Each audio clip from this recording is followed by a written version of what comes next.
আমরা তো কম বেশি সকলেই মালপোয়া খেয়ে থাকি, তবে এখন যেহেতু পাকা আমের সিজন, তো আজকে আমি বানিয়েছি পাকা আমের মালপোয়া বা আনাসা। আমাদের এখানে সবাই কিন্তু এটাকে মালপোয়া বলে না, এটাকে কিন্তু আনাসা বলে। যে যেটাই বলুন না কেন, ভীষণই সহজ আজকের রেসিপি এই পাকা আমের মালপোয়া, আর খেতে কিন্তু ভীষণই ভালো। যে কেউ বানাতে পারবেন, একদমই সহজ পদ্ধতিতে আমি কিন্তু দেখাবো আজকে এই পাকা আমের মালপোয়াটা। আর ভীষণই আপনার উপর থেকে ক্রিস্পি হবে, আর ভেতরটা কিন্তু একদম সফট হবে। নিশ্চয় বুঝতে পারছেন। তাহলে চলুন দেরি না করে শুরু করা যাক পাকা আমের মালপোয়া। পাকা আমের মালপোয়া বানানোর জন্য লাগবে তো পাকা আম অবশ্যই। এখানে আমি দুটো একদম গাছ পাকা আম নিয়েছি। আজকে আমি এই দুটো আম দিয়ে কিন্তু মালপোয়াটা করে দেখাবো। প্রথমে এই আম দুটোকে চোকা ছাড়িয়ে পিস পিস করে কেটে নেব। আর এই মালপোয়ার জন্য লাগবে ময়দা। এখান থেকে আমি 1 বাটি ময়দা নেব। এই যে বাটিটা দেখছেন, এই বাটি মেপে আজকে আমি কিন্তু মালপোয়াগুলো বানাবো। এই বাটি মেপে সব উপকরণগুলো, যেমন ময়দা, তারপরে লাগবে সুজিটাও দেব বাটি মেপে, আর লাগবে চিনি। তাহলে সব প্রথমে আমি আমগুলোকে চোকা ছাড়িয়ে টুকরো করে কেটে নেব।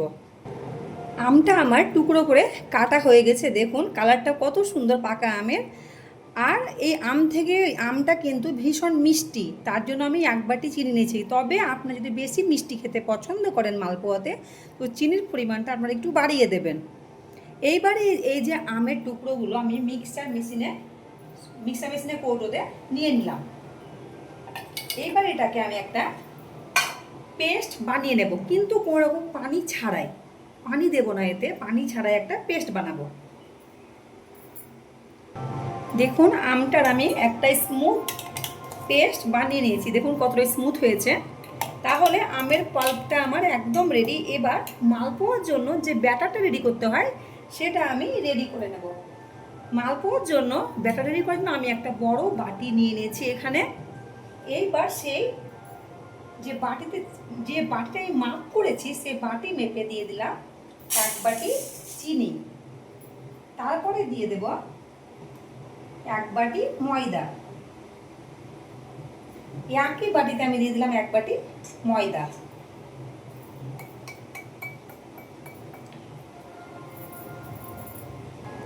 তারপর নিয়েছি সেই একই বাটিতে মাপ করে নিয়েছি 1 বাটি পরিমাণ সুজি। আপনারা যে কোনো কি কোম্পানির সুজি নিতে পারেন, মোটা মিহি কোনো অসুবিধে নেই।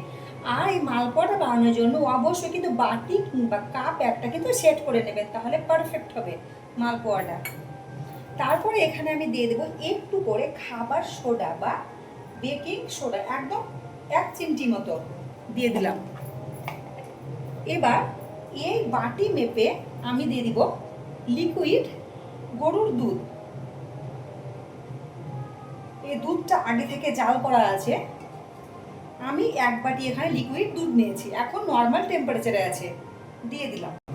দিয়ে ভালোভাবে এটাকে আমি নাড়াচাড়া করবো, নাড়বো, ভালোভাবে মিশাবো এটাকে। এখন কিন্তু অনেকটাই বেশ শক্ত মনে হচ্ছে, তবে যেহেতু চিনি দেওয়া আছে, চিনিটা কিন্তু গলে গিয়ে অনেকটা পানি ছেড়ে দেবে। তারপরে আমের যে পাল্প আছে সেটা আমি কিন্তু এতে অ্যাড করব। এবার এগুলো মেশানো হয়ে গেছে ভালোভাবে। এবার এখানে আমি সে আমের যে পাল্প সেটাকে আমি এর মধ্যে মিশিয়ে দেব। আর যদি মনে হয় যে বেশ কিছু অনেক ঘন লাগছে, তখন কিন্তু এর মধ্যে আরেকটু লিকুইড দুধটা কিন্তু অ্যাড করে দেব। ভালোভাবে এটাকে দিয়ে দেবো পাল্পগুলোকে। সবগুলো পাল্প দেওয়া হয়ে গেছে। আর মিক্সিটা ধুয়ে আমি 2 চামচ মতো আমি লিকুইড দুধটা কিন্তু দিয়েছি।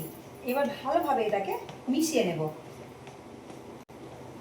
যত এটাকে ফেটাবো, ততই কিন্তু মালপোয়াগুলো খুব ভালো হবে। এই মালপোয়ার ক্ষেত্রে এই যে ফেটানোটা কিন্তু ভীষণ জরুরি, একটু টাইম নিয়ে কিন্তু ফেটাতে হবে। দেখুন আগের থেকে বেশ অনেকটাই কিন্তু পাতলা লাগছে। ভালোভাবে এটাকে একটু ফেটাবো। 3-4 মিনিট ধরে আমি ফ্যাটিয়ে নিয়েছি এটাকে। তবে আমি এটাকে এখন ঢাকা দিয়ে 30 মিনিটের জন্য রেখে দেব। আপনাদের হাতে যদি বেশি সময় থাকে তাহলে অবশ্যই কিন্তু 1 ঘন্টার জন্য রাখতে পারেন, মালপোয়াগুলো কিন্তু আরও ভালো হবে।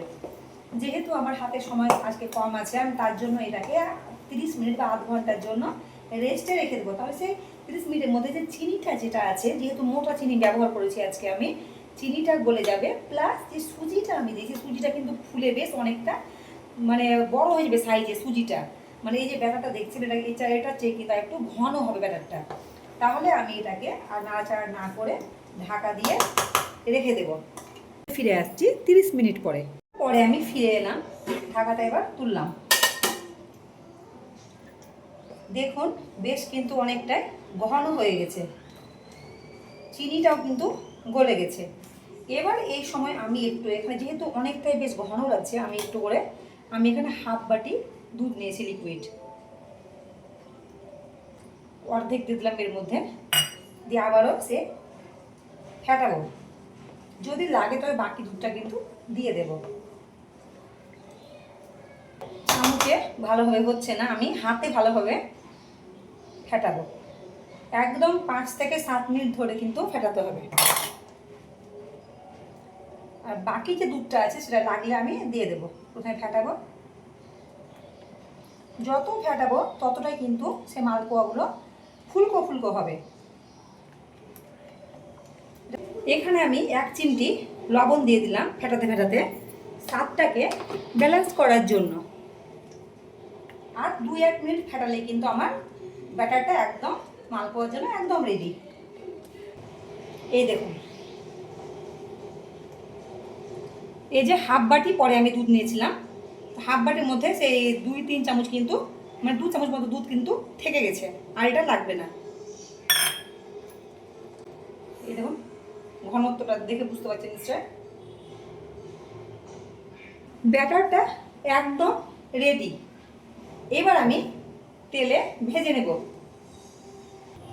আমি একটা ছোট্ট কড়াই বসিয়ে দিয়েছি, দিয়ে দিয়েছি কড়াইটাতে বেশ তেল। এটা আমি সানফ্লাওয়ার তেল নিয়েছি, সূর্যমুখীর তেল।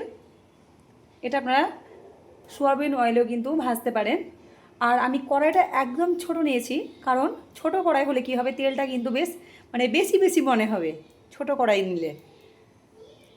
আর এইখানে একটা কাপ নিয়ে নিয়েছি, চায়ের কাপ। এই কাপটাতে আমি সেই মালপোয়াগুলো একটা একটা করে ব্যাটার থেকে নেব আর তেলের মধ্যে ছাড়বো। আর তেলটা কিন্তু খুব একদম হাই হিটে কিন্তু গরম করতে হবে না, নাহলে কিন্তু মালপোয়াগুলো সব পুড়ে যাবে। তাই জন্য মিডিয়াম ফ্লেমে যখন দেখবো তেলটা হালকা গরম হয়ে গেছে তখন কিন্তু একে একে আমি দিয়ে দেব। তেলটা মিডিয়াম গরম হয়ে গেছে, 1 কাপ নিয়ে নিয়েছি ব্যাটার। এবার সেই কড়াইয়ের একদম মাঝখানে আস্তে আস্তে করে দিয়ে দেব।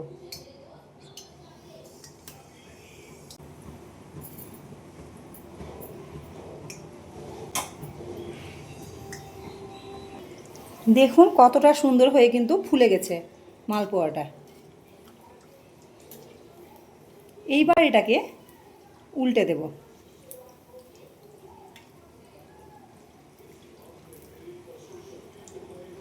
একদম হাই ফ্লেমে কিন্তু ভাজবেন না, হাই ফ্লেমে ভাজলে কী হবে, উপর থেকে কিন্তু পুড়ে যাবে আর ভেতরটা কাঁচা হয়ে থাকবে। লো টু মিডিয়াম ফ্লেমে কিন্তু মালপোয়াগুলোকে ভাজতে হবে। একটা মালপোয়া কিন্তু আমার রেডি হয়ে গেল। এবার তেল ঝরিয়ে এটাকে তুলে নেব। একই রকমভাবে আমি সবগুলোকে বানিয়ে নেব। ভেতরটা কিন্তু ভীষণই সফট হবে, তাহলে একই রকমভাবে সবগুলো আমি ভেজে নেব। তাহলে আমার পাকা আমের মালপোয়া একদম রেডি। দেখতেই পাচ্ছেন কতগুলো কিন্তু মালপোয়া হয়েছে আমের, আর দেখতে কতটা সুন্দর হয়েছে দেখুন পাকা আমের মালপোয়াগুলো। আর ভীষণ নরম হয়েছে, যেহেতু এর মধ্যে সুজি আর ময়দা দেওয়া আছে। এই দেখুন কতটা স্পঞ্জি, বুঝতেই পারছেন নিশ্চয়। তাহলে আজকে আমার এই ভিডিও আপনাদের কেমন লাগলো অবশ্যই কিন্তু জানাবেন। আর ভিডিওটি যদি ভালো লাগে আপনাদের তাহলে অবশ্যই লাইক কমেন্ট শেয়ার করবেন এবং আমার চ্যানেলটিকে সাবস্ক্রাইব করবেন। সবাই ভালো থাকবেন, সুস্থ থাকবেন।